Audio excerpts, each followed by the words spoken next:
Merci d'être venus si nombreux. Mes jeunes collègues étaient dubitatifs.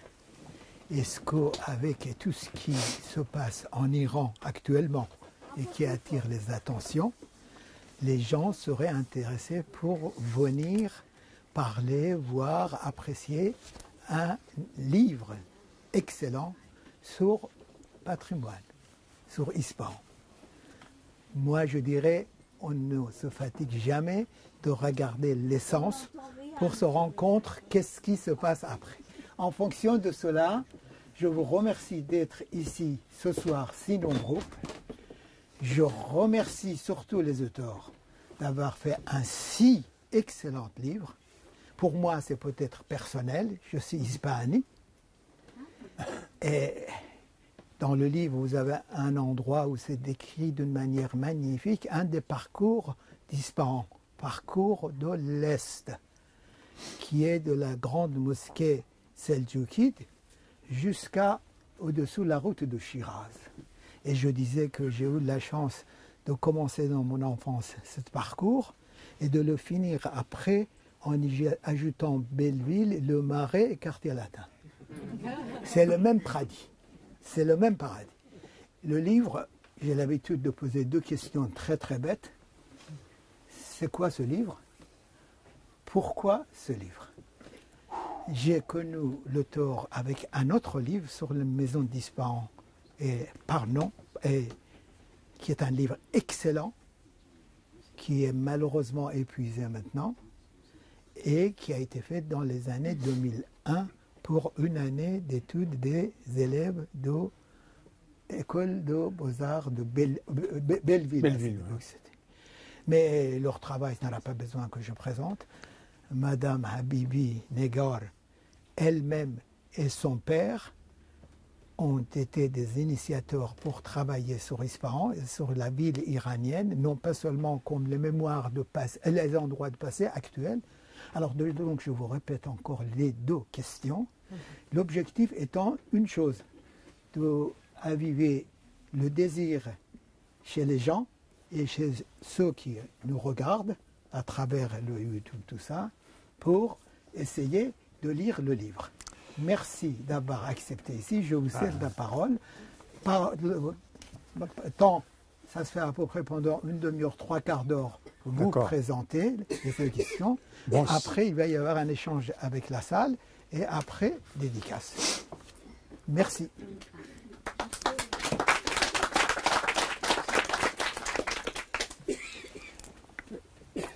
Merci donc à la librairie du Tiers-Mythe.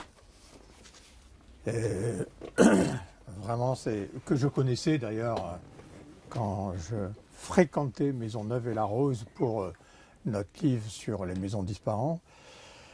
J'avoue que ça va être très dur de captiver l'Assemblée parce qu'elle est tellement nombreuse que je suis vraiment très impressionné. Et je remercie d'avance tous les personnes qui ont bien voulu se déplacer pour m'écouter. Vous entendez là-bas? Oui? Ok. Alors,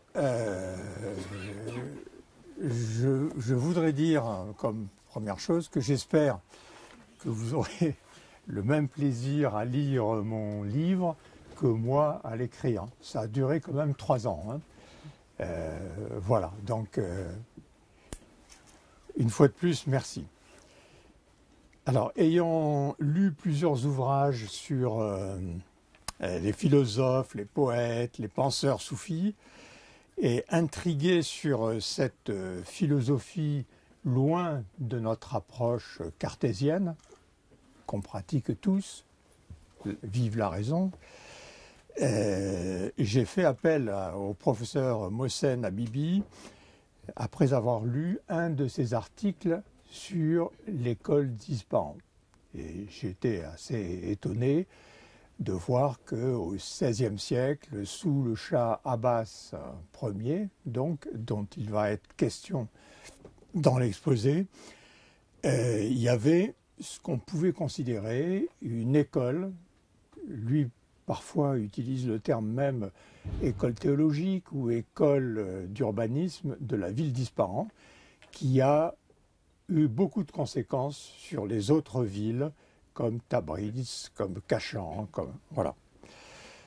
Alors, j'ai fait appel à lui pour présenter l'aspect spirituel et philosophique de cette école, qui semble-t-il a été quand même un cadre pour la construction de la capitale à Ispahan, et pour qu'il permette aussi de dévoiler le sens caché des choses.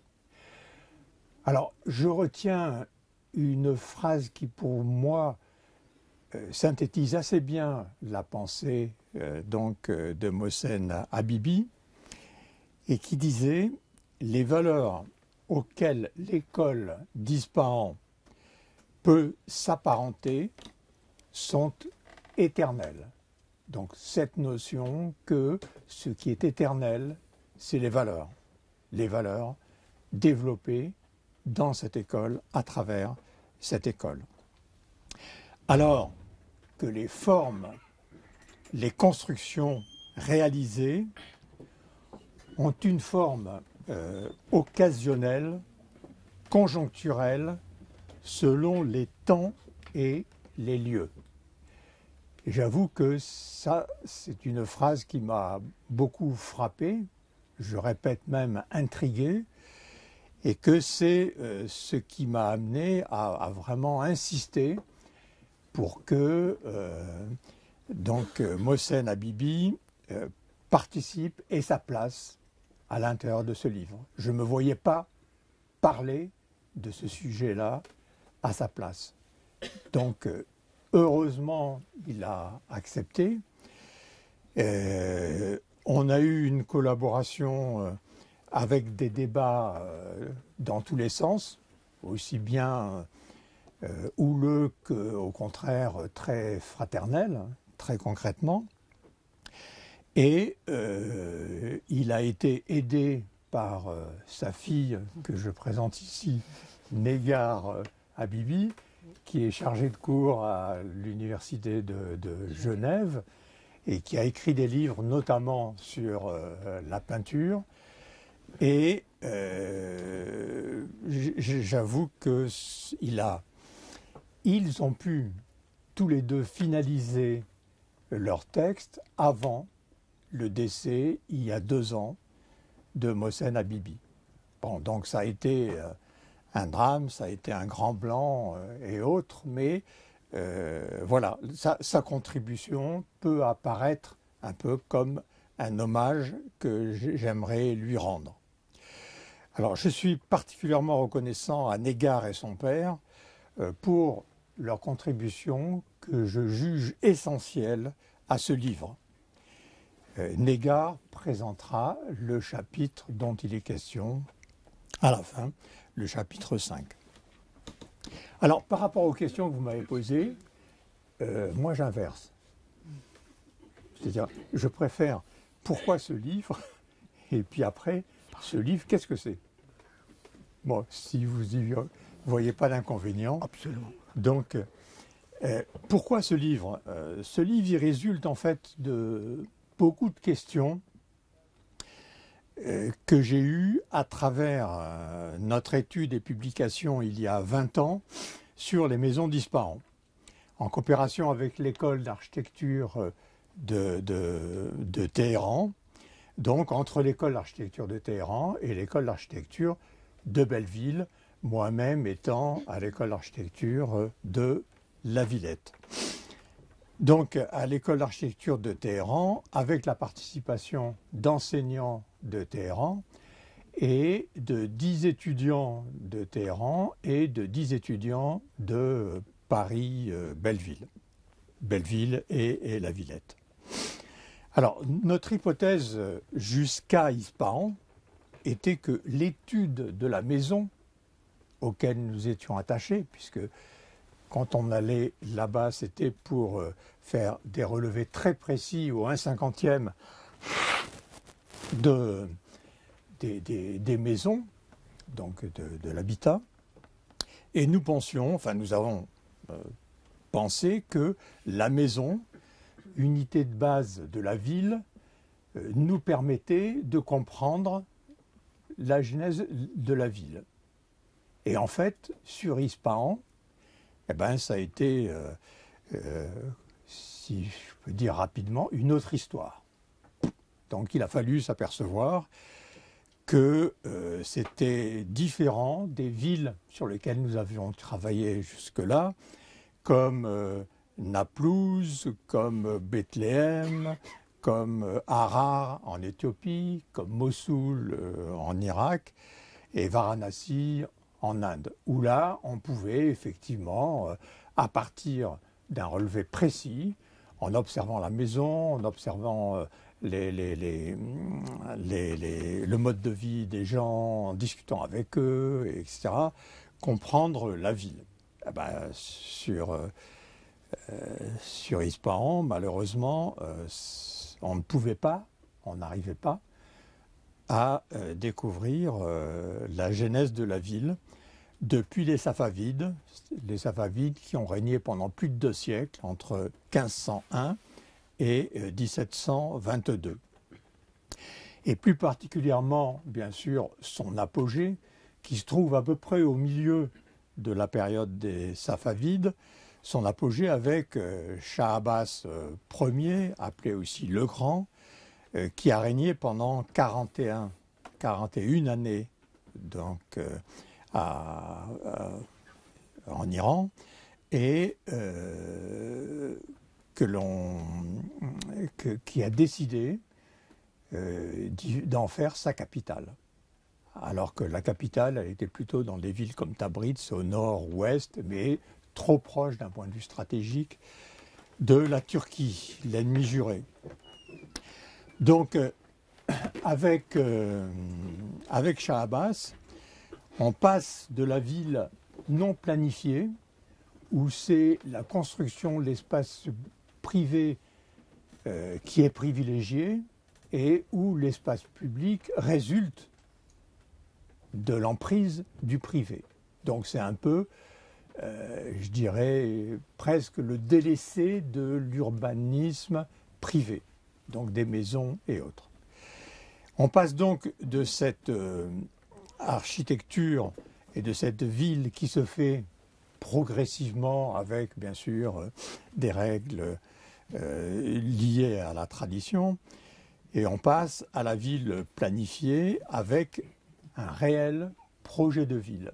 Et c'est ça qui est passionnant, c'est qu'il y a un réel projet, c'est pas simplement réduit à une géométrie comme Bagdad, la ville ronde avec au centre la mosquée et puis le palais et puis après les administrations, la noblesse, etc. Et puis le peuple à l'extérieur des remparts, bon, qui était aussi vu comme une ville idéale et compagnie.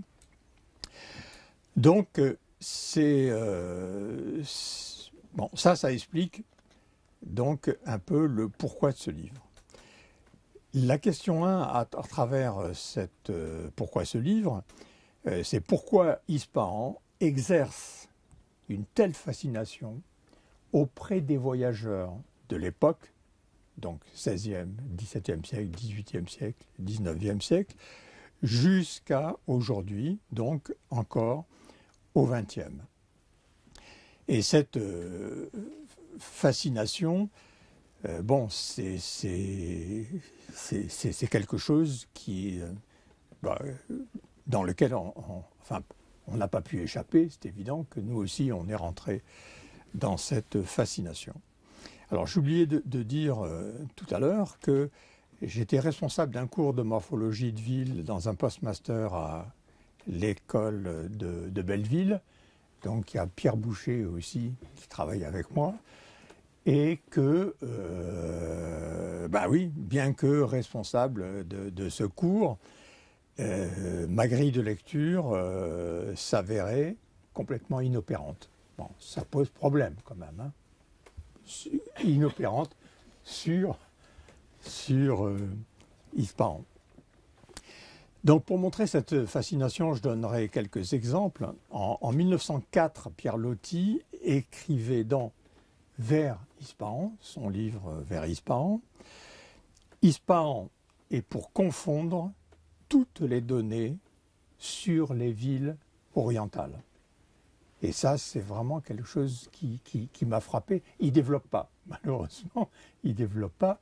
Mais là, je me suis aperçu que, bah oui, si Pierre Loti, qui a quand même voyagé énormément, puisqu'il était aussi marin, s'il dit ça, c'est que c'est à creuser. Donc ça fait partie des questions que j'ai voulu creuser.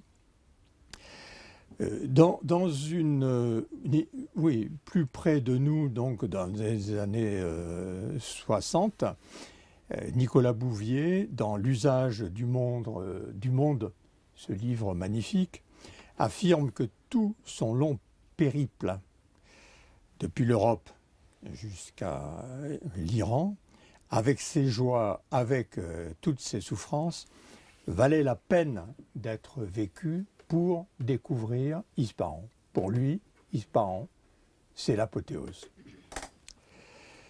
Donc dans une annexe, je l'ai mis en annexe, je montre combien Ispahan a été une source d'inspiration. Ça, c'est quelque chose qui m'a beaucoup impressionné. Une source d'inspiration dans bien des domaines.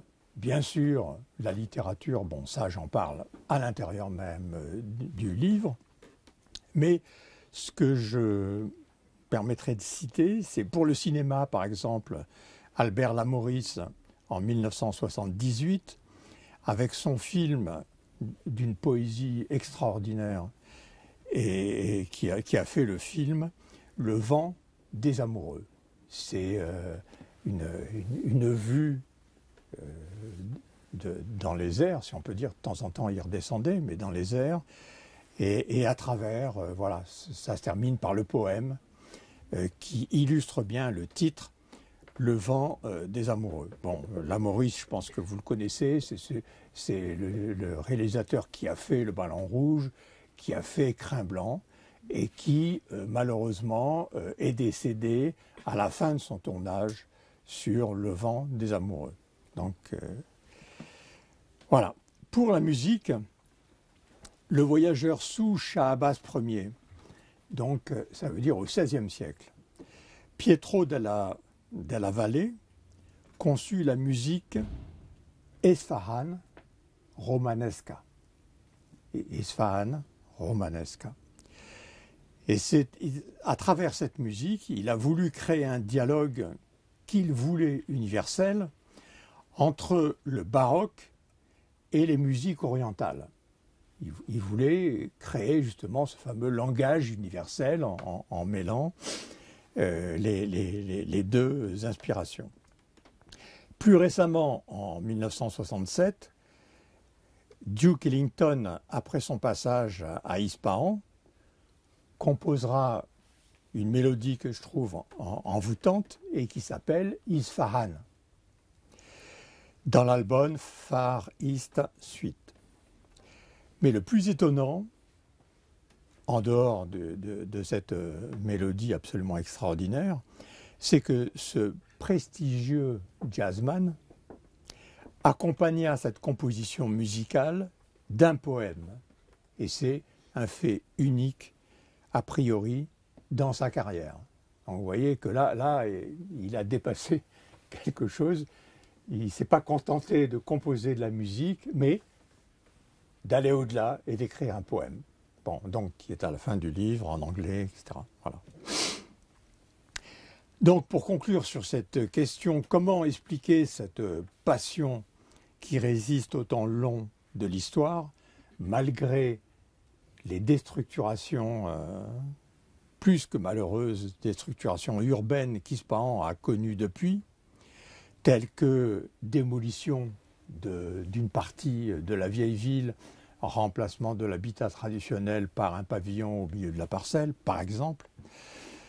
Le syndrome de la tour, qui a pris aussi Ispahan, il y a une dizaine d'années, alors que jusqu'à maintenant, Ispahan a été épargné par ce syndrome-là. Et là, il se trouve que la tour qui a été construite est dans le périmètre préservé par l'UNESCO. Alors bon, je ne vous dis pas, l'UNESCO est arrivé à obtenir une seule chose, c'est de démolir 2 étages. Mais ça reste quelque chose, disons un non-sens par rapport au paysage urbain d'Ispahan, qui est un paysage vraiment R+1, hein, c'est-à-dire de 2 niveaux maximum, d'une grande unité avec la terre, puisque c'est construit avec des briques de l'os. Et voilà, donc c'est une rupture, puisque jusqu'à maintenant, les seules choses qui devaient dépasser, c'était le palais, c'était les mosquées, c'était bon, voilà, les minarets, les coupoles, etc. Et il y a eu, bien sûr, comme je le dis, des déstructurations, mais il y a eu aussi beaucoup d'occasions manquées dues à ce que j'appelle l'ignorance de la genèse d'Ispahan et le fait que c'est la forme qui l'a emporté sur l'esprit et sur l'idée. Par exemple, comment se fait-il que selon la pensée même soufie et autres, que à Ispahan, maintenant, il y a 3 lignes de métro enterrées et qu'ils ont raté l'occasion de créer un tramway, qui est une conception complètement différente. Le tramway, c'est un, comment on peut dire ça, c'est un salon dans la ville qui vous permet de découvrir la ville. Et là, le métro, bon, on vous enferme sous terre, bon, vous connaissez bien ça. Et il y a eu ensuite 2 sites classés par l'UNESCO, celui du Meydan, donc de la Grande Place, et puis celui de la mosquée du Vendredi, donc l'ancienne mosquée construite dès le XIIe siècle. Mais ce classement par l'UNESCO met beaucoup plus en avant le monument au détriment du paysage urbain historique dont il est question maintenant et question qui est développée par l'UNESCO lui-même. Voilà. Alors, la question à l'intérieur pourquoi ce livre, c'est cette passion pour Ispahan résulte de l'invention urbaine pensée et réalisée par Shah Abbas le Grand lorsqu'il décide d'ériger sa capitale, donc à Ispahan, à la fin du XVIe siècle, après Tabriz, Qazvin et compagnie. Donc quelle est cette pensée urbaine unique à l'époque? C'était vraiment, je suis parti là comme un novice, je m'apercevais que tous les livres sur Ispahan parlaient beaucoup des monuments, mais de cet esprit développé pour arriver à inventer ce nouveau projet de ville, de capitale, j'avais encore rien vu dessus, et c'est pour ça que quand on m'a posé la question pourquoi un livre de plus sur Ispahan, j'ai dit peut-être que j'aborde un sujet qui n'est pas trop abordé jusqu'à maintenant. Et c'est peut-être aussi ce qui fait la confusion, c'est que pour moi, l'essentiel de l'époque donc de Shah Abbas, c'est ce développement d'une pensée sur la ville, d'un projet sur la ville, d'une visée sur la ville. Ce qu'il a fait, ce n'est pas une forme géométrique. Ce qu'il a fait, c'est ce que j'appelle des pièces urbaines, en quelque sorte, c'est-à-dire la place, la grande avenue prestigieuse, nord-sud, qui traverse, qui est d'une longueur de 5 km et qui traverse donc le fleuve Zayenderud. Et tout ça perçu comme des germes de ville, mais avec une image de la ville, de ce que deviendra sous son règne, mais qui se développera plus tard, c'est-à-dire cette ville qui établit une rupture avec l'organisation de la ville précédente dont j'ai parlé, qui est dominée par l'espace privé. Lui, il met en avant l'espace public comme espace d'éducation, si on peut dire, du peuple, mais à travers les loisirs, à travers tout ce que cet espace public lui offre. Et ça, c'est complètement nouveau. Je dirais, c'est révolutionnaire, voire c'est une utopie totale. Et ce qui est intéressant, bon, c'est qu'ensuite, en lisant beaucoup d'auteurs par la suite, j'ai découvert dans l'éducation de Prince, donc, dont je parlerai tout à l'heure, Ibn Khaldoun dit: pour avoir le pouvoir, c'est facile, mais pour se maintenir, c'est pas facile. Et pour se maintenir, il faut exercer une frayeur, une terreur auprès de l'aristocratie, qui sont toujours là en attente de prendre le pouvoir, mais ce qu'il faut, ce qui est indispensable, c'est de bien se faire voir et de travailler pour le peuple. Bon. Et ça, voilà, pour moi, cette découverte on développe l'espace public, c'est cette leçon faite par Ibn Khaldoun. Bon, je ne sais pas si les sages qui entouraient Shah Abbas étaient au courant, j'imagine quand même. Voilà, donc, quelle est cette pensée urbaine unique à l'époque? Ça, c'est vraiment une préoccupation que j'ai eue, et ça n'a pas été facile. Alors, je prends l'exemple aujourd'hui, en France. Lorsqu'on interroge les élus, et en tant qu'urbaniste et architecte, j'ai eu à le faire plusieurs fois, sur le projet qu'ils ont sur leur ville, à moyen et long terme, comme la loi nous y oblige, la loi PLU, plan local d'urbanisme, qui a inversé complètement par rapport au plan d'occupation du sol, où c'était le règlement qui faisait la ville. À partir du PLU, donc dans les années 2000, c'est le projet de ville qui doit être en amont de toute décision sur la ville. Bon, donc c'était une révolution, mais il n'empêche que la plupart des élus, encore aujourd'hui, n'en tiennent absolument pas compte. N'en tiennent pas compte parce que quand vous leur posez cette question sur leur projet de ville, ils vous répondent en présentant le listing de leur projet. Ah bah oui, voilà, j'ai fait ça, je compte faire ça, je compte encore continuer à faire ça, etc. Mais à aucun moment donné, donc, ils énoncent une idée globale qui permettrait d'établir un fil rouge, finalement, qui relierait toutes ces interventions. Alors, Shah Abbas a agi tout à fait autrement que nos élus d'aujourd'hui. Il a réuni un grand nombre de disciplines, telles que astronomes, astrologues.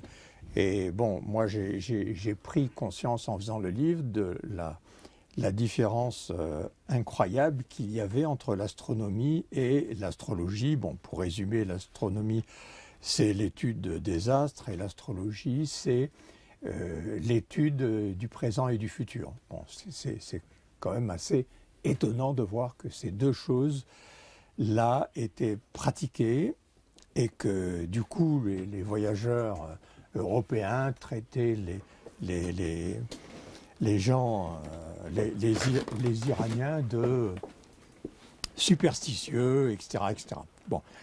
Il y avait aussi dans ce groupe des mathématiciens, il y avait des philosophes, il y avait des poètes, il y avait des géographes, il y avait des architectes, il y avait des théologiens, etc., etc.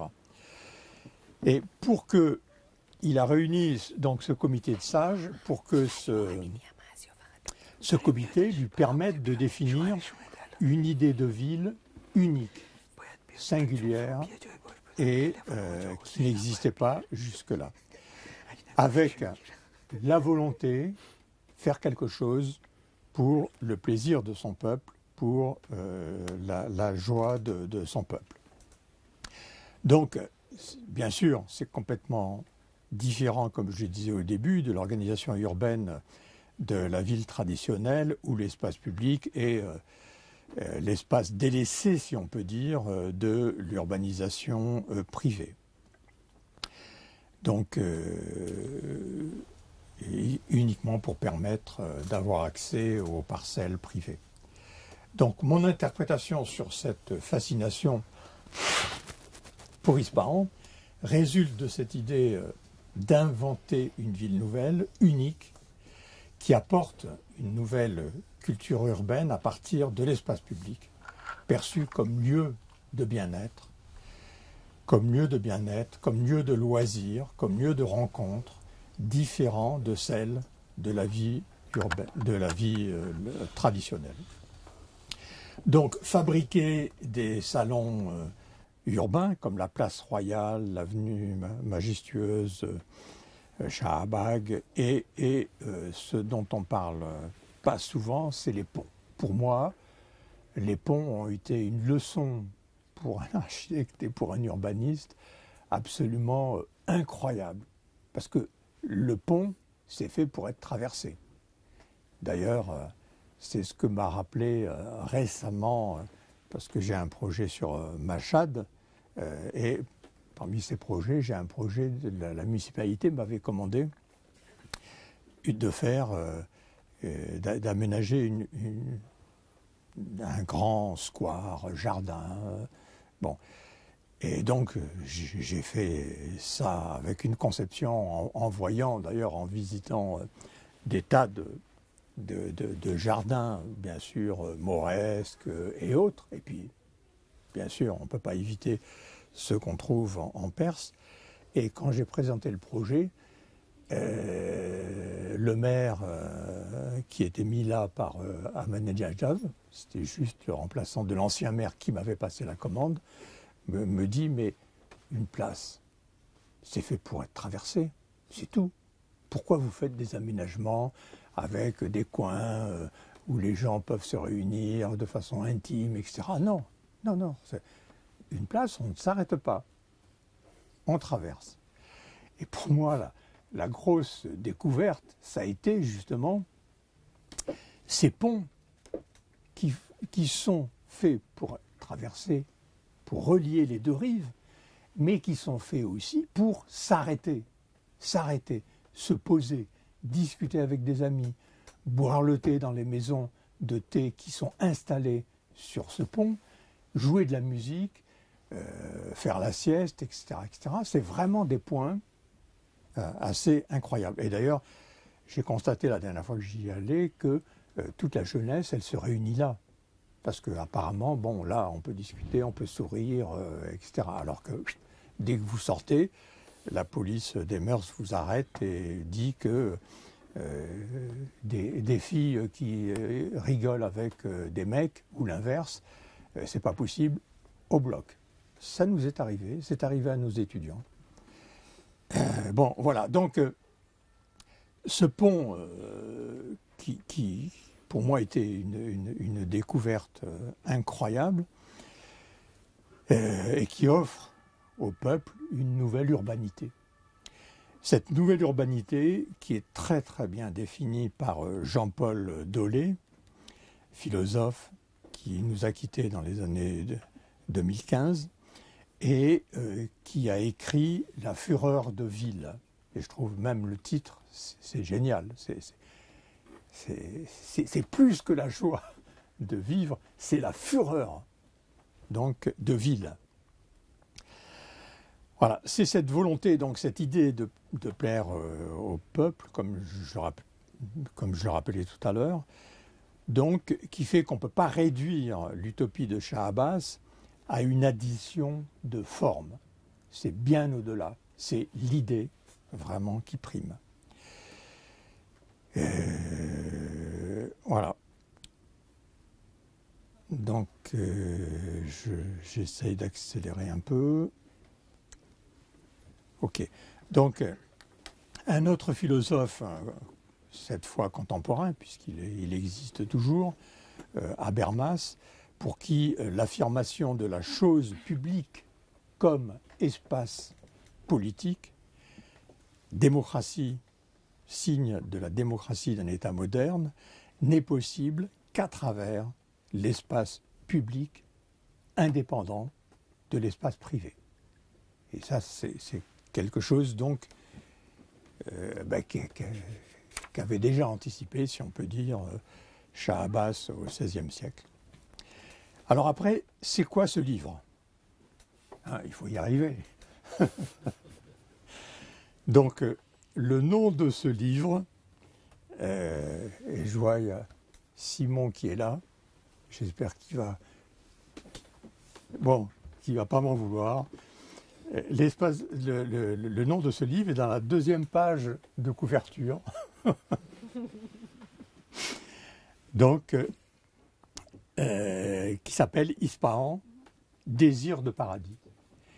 Et ça m'a beaucoup étonné quand monsieur m'a parlé du livre et m'a dit oui, ce que j'ai aimé aussi, c'est votre deuxième page de couverture, Désir de paradis. Alors je me suis dit, il y a quelque chose. Donc, pour moi, c'était beaucoup plus dans l'esprit du livre que le titre de la première page de couverture, qui est « Histoire et archéologie d'une ville-jardin », qui ne fait pas rêver, pour moi en tout cas, mais qui s'impose dans la ligne éditoriale de la collection de CNRS Éditions. Donc, c'est cette collection qui s'appelle « L'esprit des lieux ». Moi, je prends désir dans le sens où Spinoza l'entend, c'est-à-dire le désir, c'est cette forme vitale qui guide l'action. Et c'est quelque chose qui m'évoque justement Shah Abbas. Donc mon hypothèse est bien que c'est ce désir de paradis sur terre qui guida le Shah Abbas Ier qui a, pendant son règne, 41 années de règne entre 1588 et 1629, donc qui est le plus illustre de la période safavide. Alors ce livre montre, enfin essaye de montrer que c'est l'idée qui détermine la forme et non l'inverse. On a trop tendance à penser que la forme c'est tout et s'arrêter à la forme et ne pas rechercher quelle est l'idée qu'il y a derrière cette forme. Et ça, bon, même en tant que professionnel, c'est quelque chose pour lequel on se bat toujours et ça a beaucoup de mal à faire passer. Donc c'est bien la pensée urbaine d'Abbas que nous voulons aborder et le passage de l'idée d'utopie à la réalisation. Donc ce livre offre un voyage dans le temps et dans l'espace en exposant des comparaisons entre les trois empires rivaux, qui est la Perse, l'Empire ottoman et l'Empire moghol, mais aussi avec tous les courants de pensée en Europe.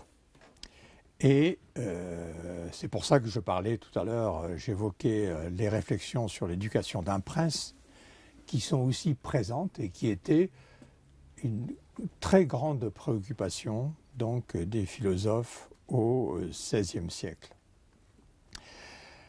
Voilà, cette préoccupation sur l'éducation d'un prince, c'est aussi présent chez des auteurs arabes et persans comme Ferdousi, le livre des rois, et en particulier aussi comme Hafez avec le divan, et comme Saadi, le jardin des roses. Sur ce thème, des discussions extrêmement violentes existaient en Europe au XVIe et au XVIIe siècle aussi, et j'ai voulu faire la comparaison, c'est-à-dire évoquer aussi ce débat en Europe. On ne fera pas l'économie, bien sûr, de parler de Machiavel et des diverses interprétations qui ont été faites depuis, avec notamment l'épithète machiavéliste, bon, alors que Jean-Jacques Rousseau dit, il n'en est pas question, il faut lire sous le texte, il faut lire le deuxième sens du texte, et Machiavel, en fait, est un défenseur de la République, et c'est ce qu'il écrit en sous-main, si on peut dire, à l'intérieur de son livre. Donc Jean-Jacques Rousseau, effectivement, Montesquieu, bien sûr, et quelqu'un que j'ai découvert, donc pour moi j'ai trouvé un plaisir intense à écrire ce livre, parce que j'ai découvert des tas de choses, en fait.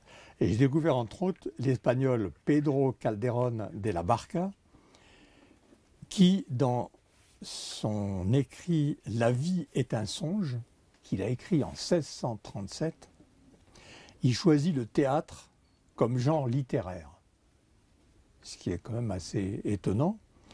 Et il affirme que l'homme peut vaincre les astres et la prédestination. Ça, c'est quelque chose qui m'a beaucoup frappé. C'est une pièce de théâtre qui a été très très connue, illustre à son temps, 17e siècle, 18e siècle, et qui aujourd'hui, il a fallu que je le redécouvre à la Bibliothèque nationale. Voilà. Alors ce livre, pour essayer d'aller vite maintenant, se décompose en 6 chapitres. Le premier, c'est le contexte historique depuis les Safavides jusqu'à aujourd'hui.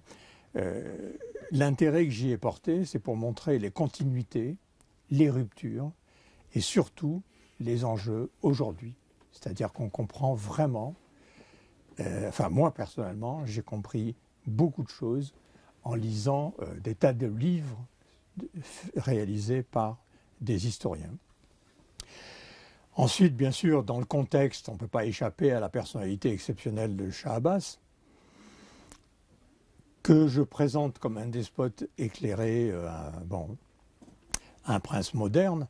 Je ne voudrais pas faire son apologie, mais justement, il faut, et c'est pour ça que j'ai tenu à le replacer dans son contexte il y a 4 siècles. C'est vrai qu'on peut le rejeter totalement en se contentant d'y voir un tyran sanguinaire, mais ce qui m'intéresse le plus, c'est de comprendre le processus qui a conduit à la réalisation de cette ville et qui fait qu'encore aujourd'hui, elle exerce une certaine fascination. Après la création, chapitre 3, la création d'une cité idéale, comment on passe de l'idée au projet, comment on passe du projet à la réalité et comment on passe de la stratégie à la réalisation. Et pour ça, Shah Abbas, il n'hésitait pas à aller dans le bazar, à rencontrer des très riches commerçants en leur disant « mais attendez, il me semble que vous n'avez rien construit encore, tel que Médersa, tel que mosquée, etc. etc. » Bon, il suffisait qu'ils disent ça et immédiatement, bien sûr, la personne en question se voyait obligée de le faire. Ce qui m'a frappé aussi sur Ispahan, c'est que la majorité des ensembles palatiaux ne sont pas du tout comme ce qu'on rencontre dans le monde entier, c'est-à-dire des monuments qui sont faits pour impressionner le peuple, lui faire baisser les chines, etc. Là, c'est une architecture qui est une architecture que j'appellerais conviviale, qui est axée sur l'échelle humaine, qui est axée sur le confort et qui refuse toute ostentation. Un exemple très clair, par exemple dans la galerie supérieure du palais, vous avez le trône, donc, qui est entre la partie comment je dis, maçonnée, et puis la partie complètement transparente avec le portique, et qui est complètement différente de toutes les salles du trône qu'on connaît. Les salles du trône qu'on connaît, il faut que ça soit un espace fermé où tout doit converger sur le trône, parce que c'est vraiment le lieu même du pouvoir.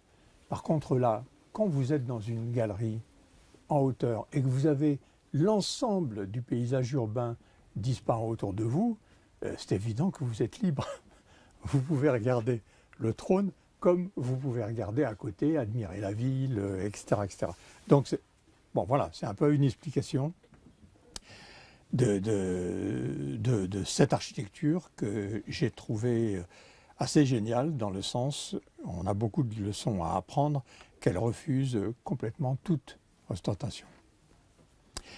Bon, après, le chapitre 4, c'est dessin d'une ville, donc à laquelle je fais une étude comparative de plans et de cartes d'Ispahan. Après, l'école d'Ispahan, je ferai appel donc au savoir de Négar. Et après, je voudrais terminer sur une ville-jardin en héritage. Pour moi, j'ai encore, disons, des vieux souvenirs, hein, avec les mots d'ordre de l'histoire, à quoi ça sert, et compagnie. Et donc, je me suis dit, bon, j'ai fait une étude sur, en quelque sorte, l'histoire, donc je ne peux pas terminer comme ça. Il faut que je montre que l'histoire peut nous servir aujourd'hui, qu'elle est encore utile aujourd'hui. Donc, pas si on s'arrête simplement à des faits, mais si on creuse un peu plus pour découvrir les pensées qu'il y a derrière. Alors, ce qui m'a beaucoup frappé, c'est que, bon, je dirais, un des objectifs de ce chapitre, c'est de montrer qu'on peut encore espérer aujourd'hui. Alors, est-ce que c'est de la naïveté ou pas? J'en sais rien, mais enfin, moi, j'espère. Et qu'on peut encore allier le beau, la nature et le bien commun, comme Shah Abbas nous l'a montré. L'étude de l'histoire peut nous rendre optimistes, en quelque sorte, si dans un régime autoritaire comme celui de Shah Abbas, la préoccupation de l'environnement était omniprésente. Et elle était omniprésente, mais on n'en parlait jamais. C'est ça, alors qu'aujourd'hui, on en parle beaucoup, mais on fait extrêmement peu. Et ça, omniprésente dans tous les domaines. Par exemple, l'engrais, ce qui était récolté, si on peut dire, c'était les fientes des pigeons. Et c'est ce qui explique que dans la campagne d'Ispahan, il y avait 3000 pigeonniers. Il y en a 300 aujourd'hui. Bon, vous voyez que les engrais, c'est fini. La relation équilibrée aussi entre la ville et la campagne nourricière, bien sûr, donc chercher l'équilibre, l'économie d'énergie accompagnée d'une frugalité, et ça j'étais étonné de voir des auteurs du XVIIe siècle, tels que Jean Chardin, qui utilisent le terme de frugalité. Moi je pensais que le terme de frugalité, il avait complètement disparu. Et en fait, il est réapparu il y a une quinzaine d'années, peut-être, avec une association d'architectes, urbanistes et autres, qui s'appelle Pour une frugalité heureuse, je crois. Voilà. Donc, économie d'énergie, je vous donne un exemple. Comme il n'y avait pas de bois, c'était difficile de faire beaucoup de feu. Donc, il était établi de prendre un seul repas chaud par jour. Donc un repas froid à midi et un repas chaud le soir. Bon. Vous voyez, comme décision à prendre, je ne sais pas. Voilà. Après, il y a le contrôle de l'eau, bien sûr, si rare dans une géographie inhospitalière. Les canates, qui sont ces canaux souterrains qui permettent d'acheminer l'eau des montagnes en ville à la campagne sur plusieurs dizaines de kilomètres parfois, construire avec les matériaux locaux. C'était une grande surprise, c'est-à-dire que le sol était argileux et sur la parcelle, on récupérait l'argile pour construire la maison elle-même. Donc vous voyez, il n'y a pas, en termes de déplacement, c'était facile donc, pour construire ces briques d'adobe. Le confort thermique, il était aussi avec des techniques simples, comme des voûtes doubles, qui permettent d'avoir un vide d'air entre les deux, y compris dans des couloirs d'ailleurs, ce n'est pas simplement dans des pièces et autres. Voilà. Et puis, ce dont il est beaucoup question en ce moment, c'est la nature en ville. La nature en ville, qui là était, bon, c'était le projet lui-même. Voilà. Alors, avant de passer la parole à ma chère Négar, je voudrais terminer en disant que aborder l'histoire ne peut m'empêcher de penser le présent douloureux en Iran. Et donc, ne peut m'empêcher aussi, bien sûr, de soutenir les mots d'ordre de la jeunesse si courageuse et révoltée, à travers les mots d'ordre femme, vie, liberté, auxquels j'adhère complètement. Merci.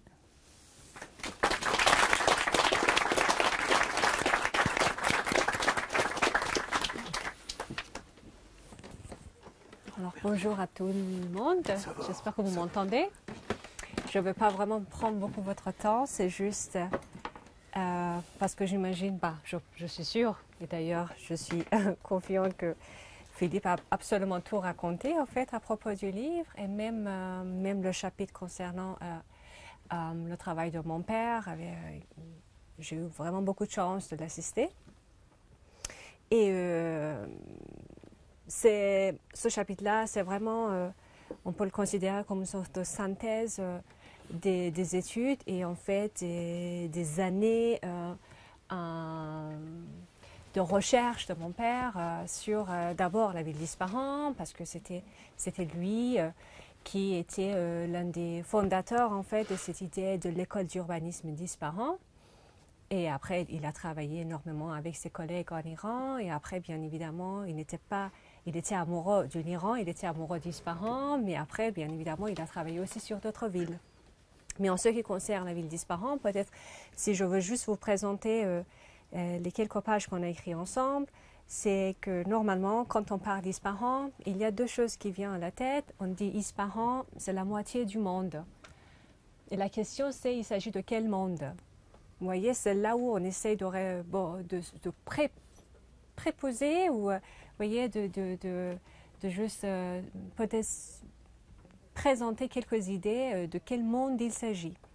Ou quand on parle de cette fabuleuse place centrale qui est heureusement sur la couverture du livre, la place qui s'appelle l'image du monde. Et là encore, on peut se demander, il s'agit de quel monde ?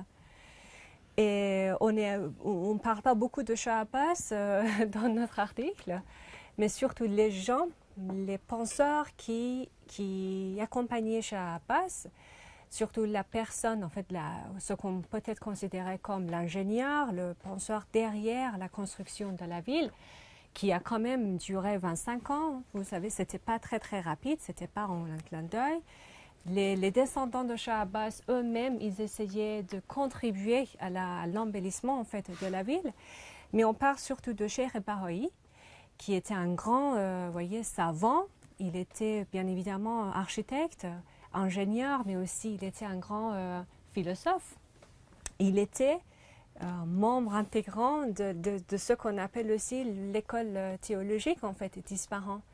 Et là, c'est la question, comment on peut trouver l'incarnation physique de ces pensées théologiques, spirituelles, des penseurs, des grands savants d'Ispahan, de l'Iran safavide, dans la ville d'Ispahan. C'est comme ça que, par exemple, mon père invente ce terme urbatecture, parce qu'il ne s'agit pas des monuments, mais l'ensemble de la ville qui est conçu justement pour la personne. Alors, cette personne, ça peut être un soufi ou ça peut être un visiteur, un touriste qui se trouve dans cette ville. Et en fait, c'est la ville qui vient embrasser cette personne, la personne qui marche dans les ruelles, marche dans les passages, sur les ponts qui se trouvent dans la place.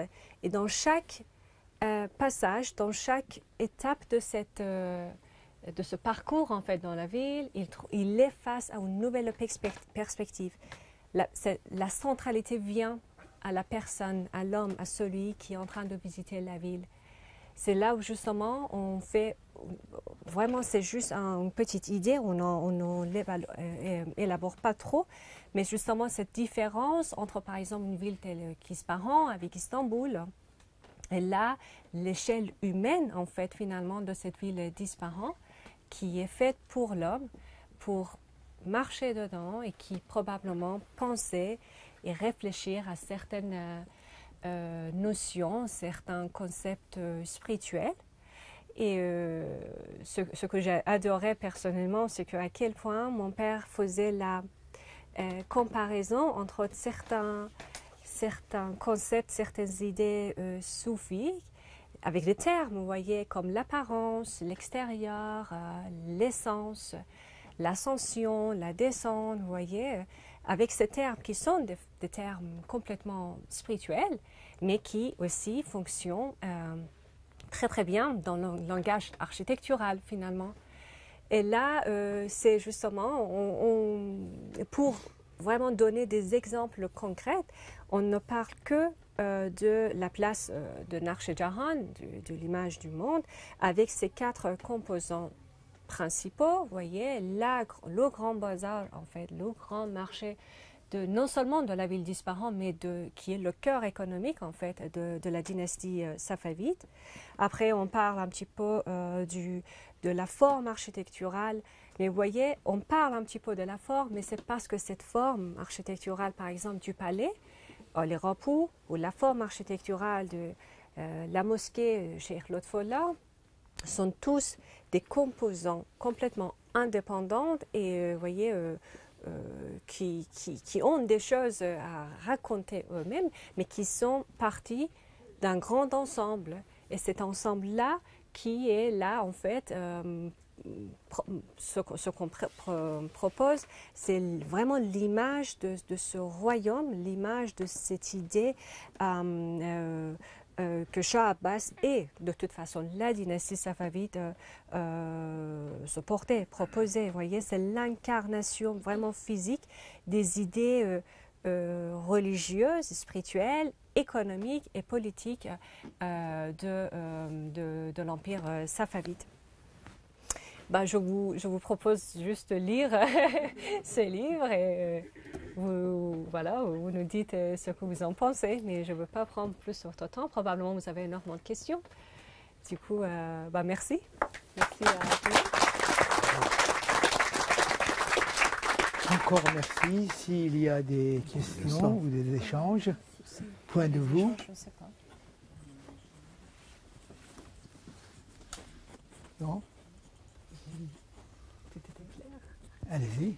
Vous parliez donc du dialogue entre Plus fort. vous parliez du dialogue entre la pensée soufie et la forme architecturale. Je veux savoir comment est-ce que ça se répercute directement sur la forme des habitats et des maisons qui ont été construites. Alors, je dois dire que je suis historienne d'art. Du coup, je vais vous raconter ce que moi j'ai compris. D'accord? Mais en fait, l'un des exemples, peut-être, c'est la mosquée de Cheikh Lotfollah, qui n'est même pas une mosquée parce qu'il n'a pas de parvis, il n'a pas de minaret, c'est plutôt une sorte d'oratoire, quoi. Et en fait, dès que vous entrez, on essaye de montrer dans le livre le parcours. Dès que vous entrez dans ce bâtiment, vous êtes face à un couloir plutôt sombre parce qu'il n'a pas de lumière. Bien sûr, tout est carrelé.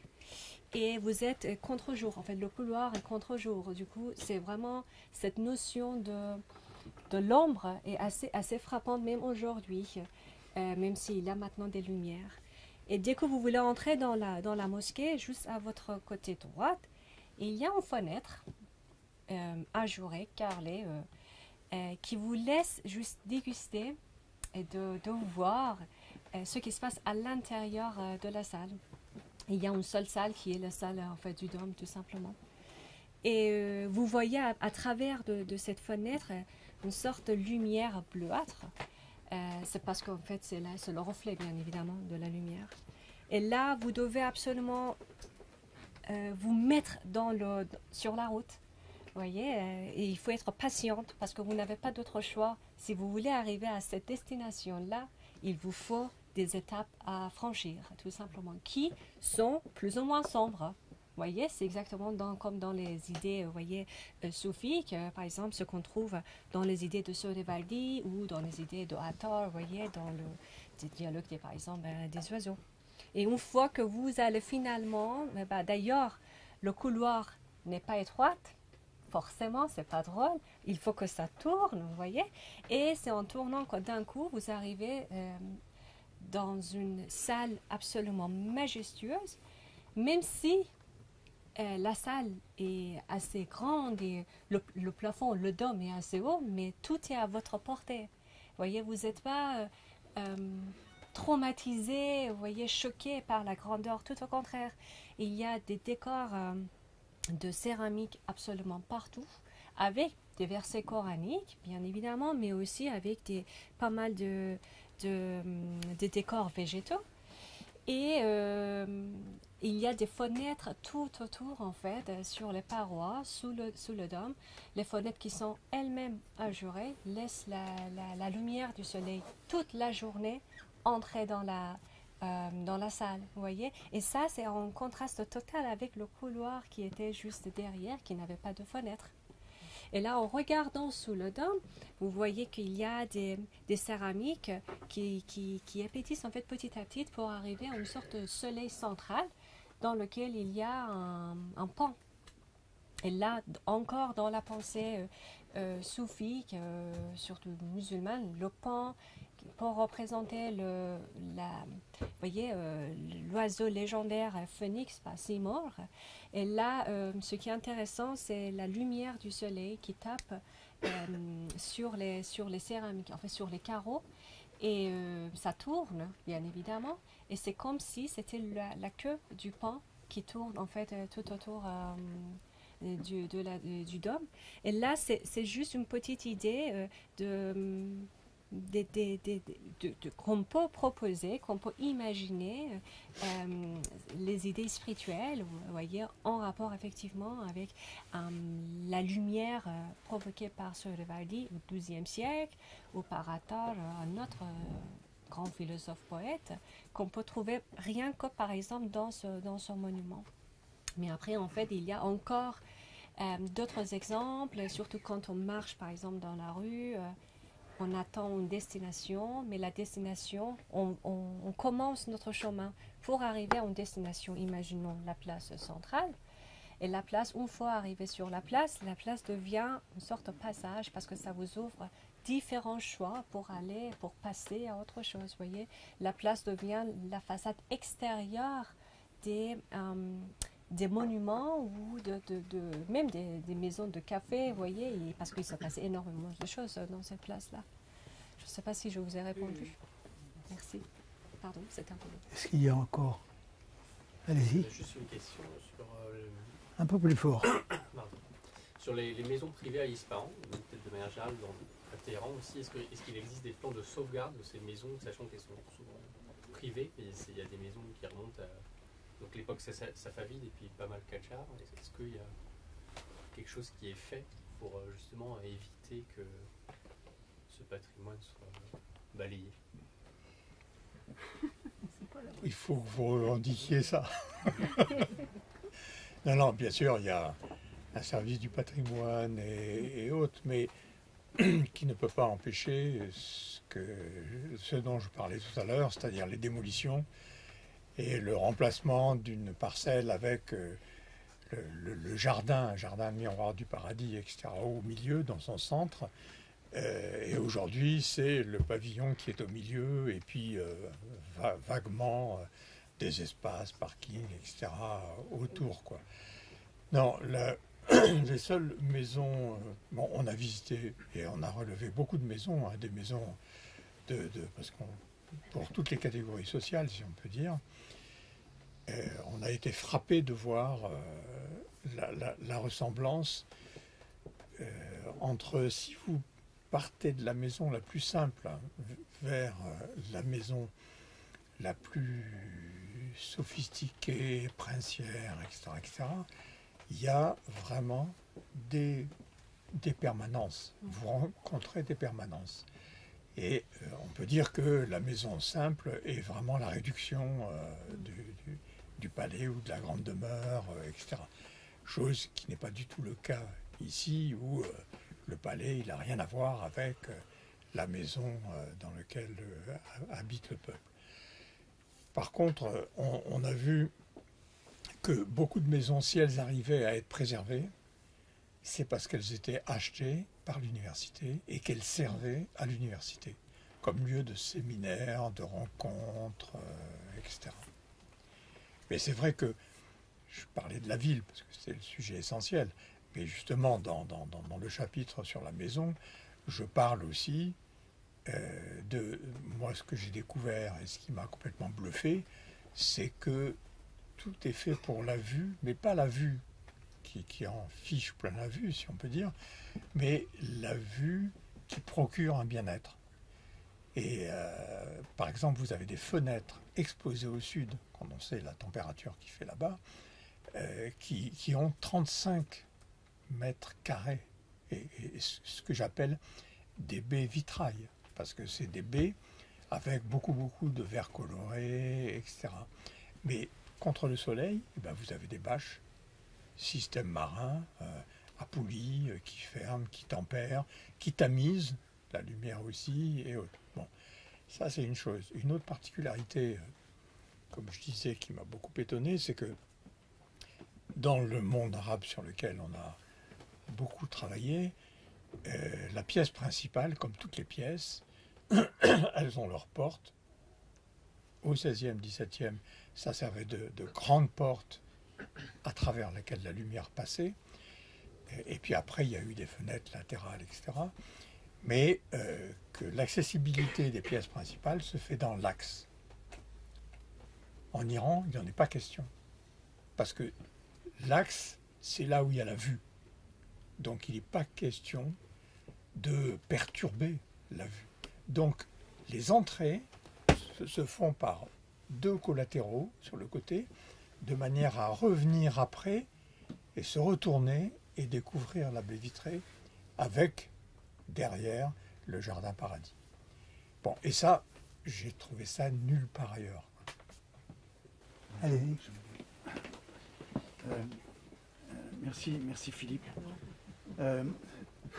Ça me replonge dans une période de vie où on a beaucoup travaillé ensemble et il y a quoi, une dizaine d'années, quelque chose comme ça. Et ça me plaît beaucoup.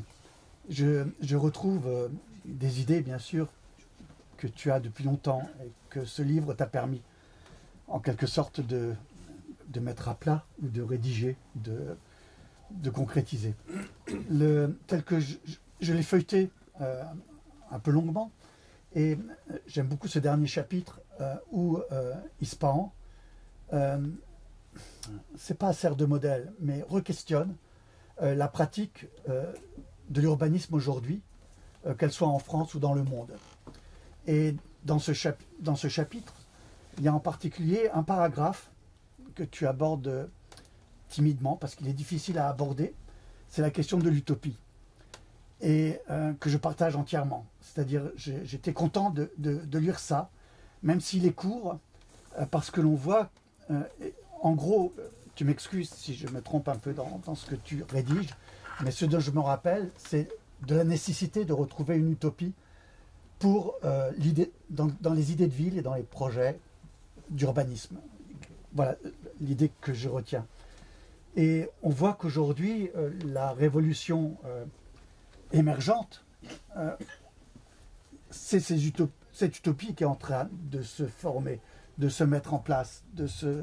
Donc je crois que l'Iran nous offre aujourd'hui une situation que tu n'avais pas quand tu as rédigé, je pense, parce que c'était avant, mais nous offre aujourd'hui aussi un exemple.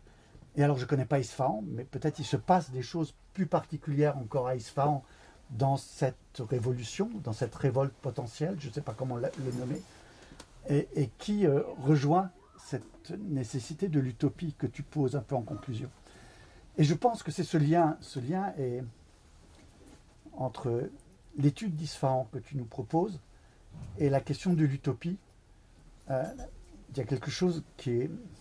Bon, j'ai pas tout lu, donc il me doit me manquer le lien que tu fais et que tu fabriques exactement entre l'histoire de ce projet et l'utopie nécessaire aujourd'hui pour nos projets collectifs. Merci.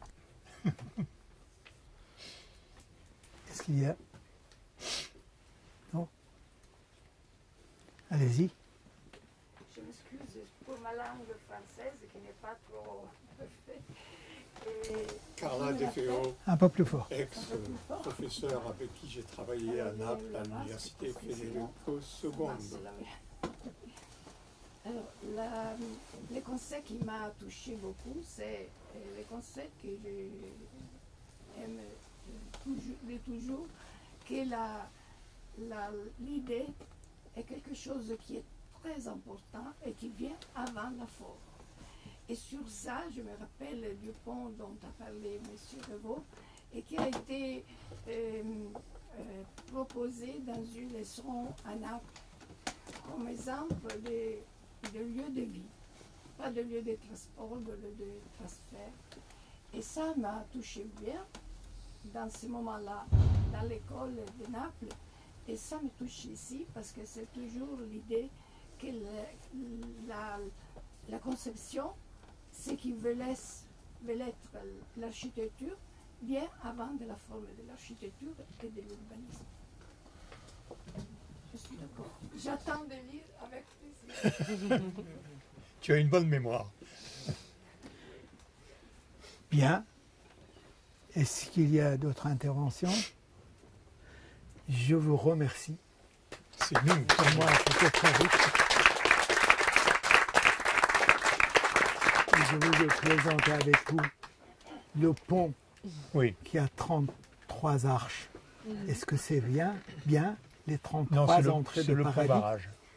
Non, le Ah, pont le de 33. Oui, 33. 33, oui. Est-ce que c'est bien les 33 portails d'entrée de paradis ou non? L'adage à Ispahan Ah, ça, dit vous êtes que mieux ce placé pour pont moi. a je le dis. 33 arches et 33 entrées. C'est pour Ouais. ça qu'il y a 33. Et dans les écrits je savais pas. soufis, le paradis a 33 entrées.